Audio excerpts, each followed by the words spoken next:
In the 2010s NFL drafts, he had a mixture of great specimens going in to be great players, maybe elite players, to memes, to straight out completely underwhelming bust. So let's get straight into the video. In the 2010 NFL draft, there was two players that came to mind when you think about underperforming. It was Sam Bradford from the University of Oklahoma, drafted by the St. Louis Rams, and Jimmy Clausen, that was from Notre Dame, got drafted from the Carolina Panthers. Well, Jimmy Clausen was actually the worst of the two. Jimmy Clausen was selected by the Carolina Panthers the second round and the 16th pick of the draft.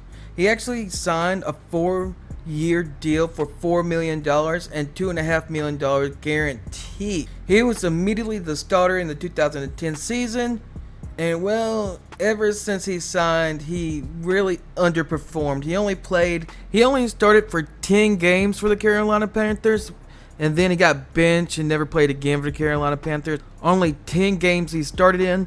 Then he started extra 3 times for the Bears and Ravens.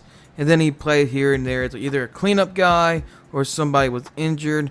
Saying basically he had a sorry career and he really never lived up to the hype. It's just safe to say he was a draft bust. In the 2011 NFL draft, the Tennessee Titans in the first round selected Jake Locker as the 8th overall pick. He was regarded as a savior of a failing Washington Huskies football program, but he was widely regarded and compared to a right-handed Steve Young. He was so hyped, even Mel Kiper even projected and predicted that he was going to be the first overall pick in the 2011 NFL draft. But sadly, he was far from it. In the 2011 season, he didn't really play much. He had a backup role.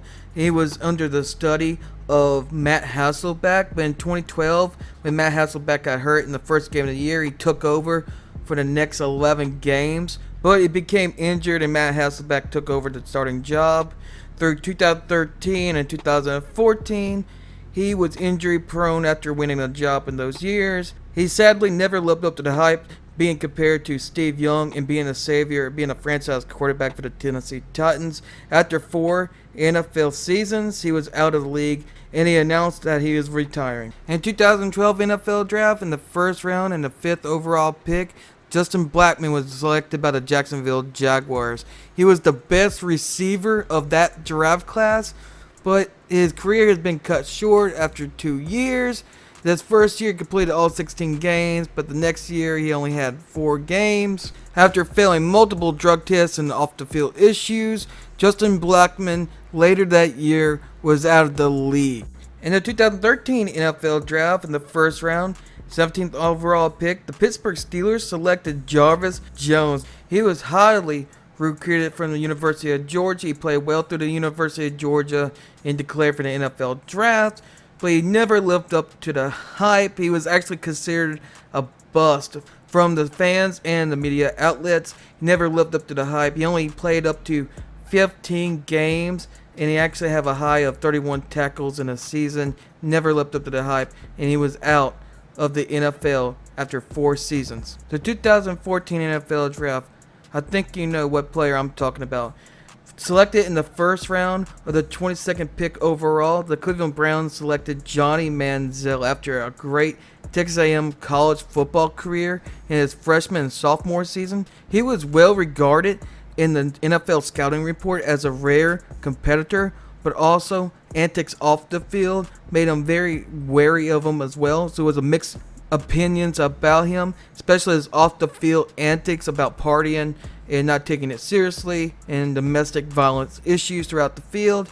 He only lasted 2 years in the league. He never had a full season in the NFL, and it was after 2 years he was out of the NFL and went to the Canadian League. Only starting 8 games for the Cleveland Browns and also only playing 15 games overall. He was actually considered maybe one of the biggest NFL draft pick busts in NFL history. In the 2015 NFL draft, Kevin White was selected as the 7th overall pick coming out of West Virginia. He was really highly regarded as the second best receiver from Amari Cooper. He was compared to Julio Jones. He was big and tall, catchable, with a stellar college career. But in the first 3 years of his NFL career, he was placed on IR early in the season. And his highest total receptions was 19 in 2016. He don't really do much. He was placed on the practice squads or injuries as a backup receiver, and somehow he stayed in the league until 2022. In 2016, Paxton Lynch was regarded the third best quarterback in a quarterback field room in 2016 NFL draft. He was selected 26th overall pick in the first round, selected by the Denver Broncos. But his NFL career got cut short as he only played 5 games in NFL career for the Denver Broncos and never played him ever again, and shortly after never heard from him again, except for on the practice squads of the Pittsburgh Steelers. But he never played another down again, and he was out of the league after 2 years. Coming from the University of Alabama, the starting linebacker Reuben Foster was selected 31st pick in the 2017 NFL draft. Starting strong in his NFL career, he played 10 out of 10 games, but after 2 years of the league, he was out of the league because of a serious knee injury and also multiple off-the-field issues. In 2018, with the most field talented quarterbacks that actually have potential to go somewhere in their NFL careers, well, in 2018 NFL draft, Josh Rosen was selected by the Arizona Cardinals in the first round. In the pre-draft scouting reports, he was actually labeled as the most ready quarterback, NFL ready quarterback. He was also a pocket passer, so he didn't have the ability to run. He threw pretty good. He had accuracy in his college career. He started in his rookie year, played 14 games and started 13 of them. He led his team to a 3-13 year, and after that he was cut and replaced by the next year draft pick, Kyler Murray. Then he went to the Dolphins, started 6 games, and got replaced by Ryan Fitzpatrick, and never been worthy of being a starting quarterback again. He remained as a backup quarterback. In the 2019 NFL draft, we had 2 players that died in separate car accidents, Dwayne Haskins and Jeff Gladney. It does not feel right and is not appropriate to talk about their NFL careers, but I hope their family have peace. And so rest in peace, Dwayne Haskins and Jeff Gladney.